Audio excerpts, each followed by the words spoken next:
কে কতটুক ভালো, কার মনের ভিতরে সততা, এইটা একমাত্র ধরতে পারবেন, বুঝতে পারবেন নির্বাচন আসলে। কে হুজুর, কে বদমাইশ, কে বালা। একমাত্র আপনার ইলেকশন যদি আসে তাহলে বোঝা যায় কার মনের ভিতরে কে কতটুক সততা। হাতে তবজি মাথায় টুপি, ওই লোকও মিছা কথা বলে।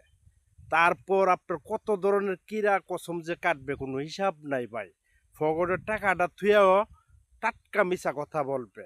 আপনি নির্বাচন না আসলে বাংলাদেশে বোঝা যাইতো না যে কে বদমাইশ, কে চোর, কে বালা, কে কে কতটুক মানে কার মনের ভিতরে কে কতটুক সততা মানে লালন করছে।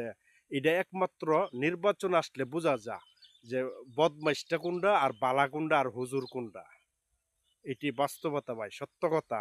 নির্বাচন না আসলে বোঝা যাইতো না যে বদমাইশকে আর বালাকে। এই যে নির্বাচন আসছে ভাই, উফ, কি বলবো মানে ভাষা নাই। হুজুরের অভাব নাই, বদমাইশের অভাব নাই, তবে সব শেষে টেকাটা ফাইলে আর টেকাটা দেখলে সব শেষ। হের আলেমগিরিও শেষ, এর হুজুরগুরিও শেষ, মানে হের যা আছে সর্বদিকে সব শেষ মানে ধ্বংস হইয়া জায়গা। যখন নির্বাচন টেকাটা হের সামনে চয়ে দিকে আলা, নির্বাচন না আসলে বোঝা যাইতো না যে মানুষ কতটুক বদমাইশ, কতটুক খারাপ। এটি বাস্তবতা ভাই।